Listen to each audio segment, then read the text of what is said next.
안녕하세요.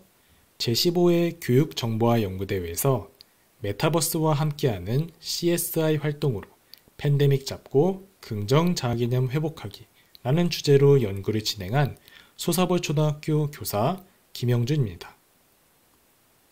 사례 발표는 위 목차와 같은 순서대로 발표하겠습니다. 코로나19의 확산으로 인해 집에서 혼자 지내는 시간이 많아지다 보니 아이들의 사회성 저하나 스트레스 노출이 우려되었습니다. 또한 학교에 등교하더라도 모둠 활동이나 함께하는 시간이 통제되다 보니 소위 잠재적 교육과정을 통해 자연스럽게 습득해왔던 사회성이나 스스로에 대한 긍정적인 자아 형성이 이루어지기 어려웠습니다. 이러한 문제를 해결하기 위해 두 가지 키워드를 가지고 연구를 준비하였습니다. 첫 번째는 메타버스입니다. 팬데믹으로 단절된 사회에서 소통의 트렌드라고 할 수 있는 메타버스를 활용하여 아이들의 상호작용을 돕고자 하였습니다. 두 번째는 부캐 열풍입니다. 방송인 유재석이 유산슬이라는 부캐를 처음 발표할 때는 무척 생소했었는데요. 하지만 지금은 유재석의 새로운 모습을 기대하고 응원하는 것처럼 아이들이 나의 숨겨진 새로운 적성과 흥미를 찾고 새로운 공간 속에서 상호작용하면서 스스로를 발전시킬 수 있는 가능성을 주고자 하였습니다. 본 연구를 진행하기에 앞서 학급 실태 분석을 진행하였는데요. 아이들은 코로나 2년차를 맞아 우울하거나 불안감을 느끼고 교우관계에 대한 걱정을 호소하고 있었고 마스크를 벗고 그룹 활동이나 현장 체험학습 같이 친구들과 함께하는 활동에 대한 요구가 컸습니다. 또한 긍정 자아 개념을 구성하는 요소들인 자기 효능감과 사회적 기술에 대한 양적 검사를 실시한 결과 자신감과 의사소통 기술, 학교 적응 측면을 포함하여 전체적으로 다소 저조한 수치를 보였습니다. 이를 해결하기 위해 아이들의 흥미를 이끌 수 있는 메타버스 개념을 활용하여 교육과정의 가상공간을 연계하여 아이들이 활발하게 상호작용하고 성공적인 학습 경험을 할 수 있는 환경을 조성할 수 있도록 계획하였습니다. 이를 구체화하기 위해 3단계로 이루어진 학습 모델을 고안하였는데요. 먼저 캐릭터 단계에서는 메타버스라는 가상 공간을 만나기 전에 부캐로 활동하게 될 자기 스스로를 이해하는 기회를 주었습니다. 두 번째, 소셜라이즈 단계에서는 가상 공간 속에서 사회적 관계 형성을 통해 함께하는 경험을 부여하였고, 마지막 인터랙트 단계에서는 사회적 관계 형성 후 메타버스를 활용하여 협동하면서 결과물을 만들어 성취감을 느끼도록 단계를 구성하였습니다. 그리고 위 연구를 실천하기 위한 실천 과제를 다음과 같이 3가지로 설정하여 연구를 진행하였습니다. 첫 번째 실천 과제는 가상세계와 만나 함께 경험할 수 있는 기반을 만드는 것이었는데요. 특히 나만의 부캐 만들기 활동 경험을 통해 기반을 견고하게 조성하고자 하였습니다. 미래 직업 증강현실 체험 앱을 활용하여 나를 탐색하고 숨겨진 적성과 흥미를 찾아보았고, 나의 모습과 꿈을 시각화하여 가상공간을 구현하였습니다. 또한 아이들은 각자 부캐가 되어 온라인 공간에서 서로의 장점을 찾아주기도 하고 서로에게 어울리는 부캐를 추천하면서 가상공간 속 소통을 연습하고 상호작용을 할 만반의 준비를 하였습니다.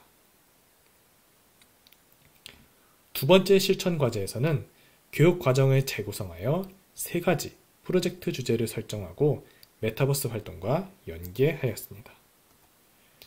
첫 번째 프로젝트는 동물의 한 사리를 따라 메타버스 속으로 탐험해요입니다.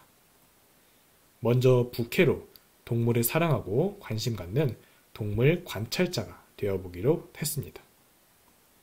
메타버스로 구현된 서식지로 가상 현장학습에 떠나 실제 숲속에서 곤충을 관찰하는 것처럼 생생한 경험을 부여하였습니다.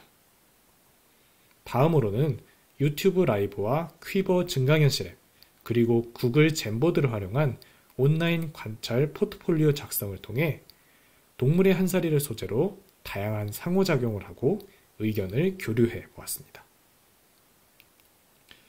그 후 상호작용하고 교류한 결과를 포트폴리오로 만들어 아이들이 직접 강연자가 되어 넓은 메타버스 속 강연장에서 발표할 수 있는 기회를 주었습니다. 평소 발표하는 것을 어려워하는 아이도 가상 공간에서 두려움의 장벽을 깨고 발표력과 대화 기술을 향상시킬 수 있었습니다. 또한 가상 배경과 특수 효과를 활용하여 가상 세계 속 동물 이야기를 스톱모션 애니메이션으로 함께 제작해 보기도 하였습니다. 두 번째 프로젝트는 고장의 옛 이야기를 메타버스로 깨우기입니다. 먼저 고장의 옛 이야기 속 인물을 알아보기 위한 사전 활동을 한 후에 교실에 크로마키를 설치해서 다양한 가상 공간을 만들고 체험해 보았습니다. 앞으로 우리 고장의 옛 이야기를 이 공간에서 꾸며볼 거라고 이야기하니 아이들 눈이 반짝반짝 빛나는 것을 확인할 수 있었습니다. 이어서 옛 이야기 연극을 재구성하기 위해 이학습터 화상의 일을 하며 가상 배경에 대한 아이디어를 나누고 상호작용할 수 있도록 도왔고요. 그 후 아이들은 크로마키를 활용하여 가상 공간 속에서 직접 옛 이야기의 등장인물이 되었습니다. 아이들은 고장의 옛 인물인 충신조광조, 오달째가 되어 실감나게 연기하였습니다. 가상 공간 속에서 함께 교류하고 연극을 완성하면서 스스로에 대한 긍정적인 경험도 얻었습니다. 세 번째 프로젝트는 소중한 우리 고장의 문화유산을 메타버스로 홍보하기입니다. 우선 증강현실과 가상현실을 활용해 예술작품의 아름다움을 느끼고 문화유산 지킴이 북해 활동을 준비하였습니다. 다음으로는 고장의 문화유산을 소재로 온라인 공간에서 학급 아이들이 대화하고 교류할 수 있도록 하였고요. 그 후 메타버스 세계에서 우리 반 문화유산 홍보자료 전시회를 개최하였습니다. 아이들은 함께 만든 메타버스 전시회장에서 자신이 문화유산 지킴이가 되어 주변 친구들과 친척들에게 평택 지역의 문화유산을 홍보하였습니다.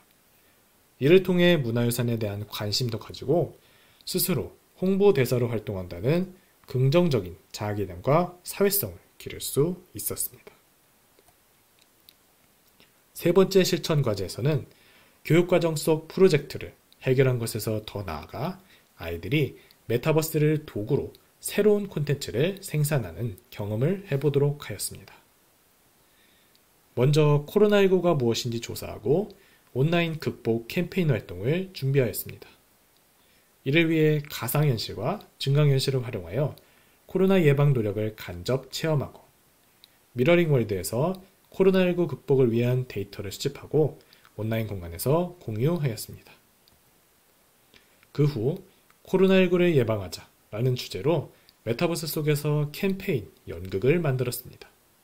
아이는 모든 별로 카페, 교실, 영화관, 콘서트장 등 가상 공간에 알맞은 방역 수칙을 지키기 위한 캠페인 연극을 하였습니다. 안녕하세요. 네, 어서오세요. 차에 좀 거리두기 하셔야 돼요. 네, 알겠습니다.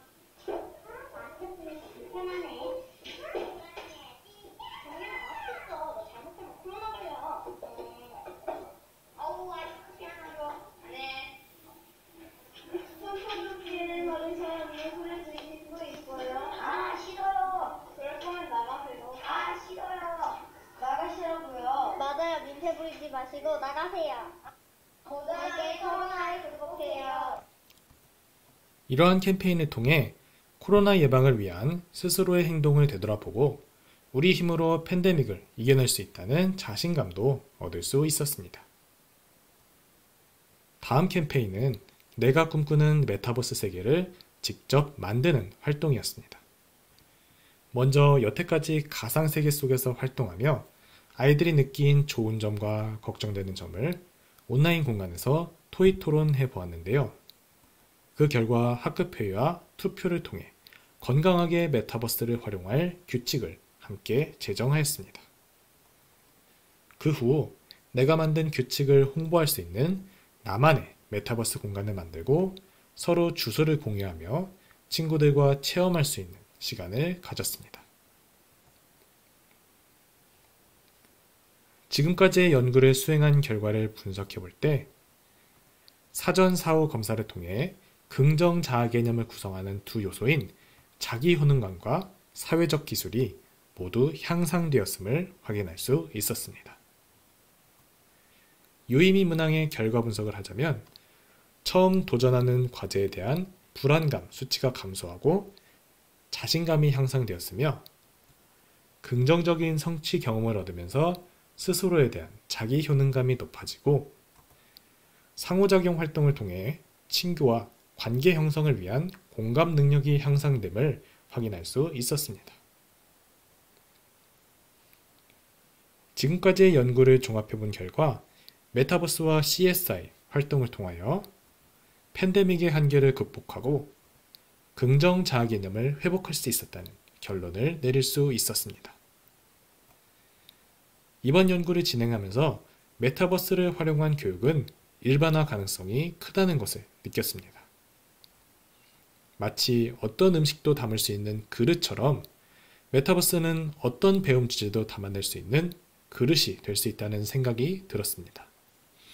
메타버스는 아이들의 소통 공간으로, 학습활동 결과를 발표하는 공유의 장으로, 사회성을 키우고 상호작용하는 성장 수단으로 활용되면서 그 교육적 가치가 커지게 될 것입니다. 끝으로 제언을 덧붙이자면 메타버스 활용 교육은 사이버 윤리, 인터넷 예절 교육과 반드시 연계가 필요하다는 말씀을 드리고 싶습니다. 아직 메타버스 활용에 대한 주의할 점이 윤리적으로, 사회적으로 충분히 논의되지 않았으므로 아이들이 가상공간 속에서의 활동에는 항상 책임이 따름을 충분히 교육할 필요가 있다고 판단됩니다. 이상으로 메타버스와 함께하는 CSI 활동으로 팬데믹 잡고 긍정 자아개념 회복하기 사례 발표를 마치겠습니다. 감사합니다.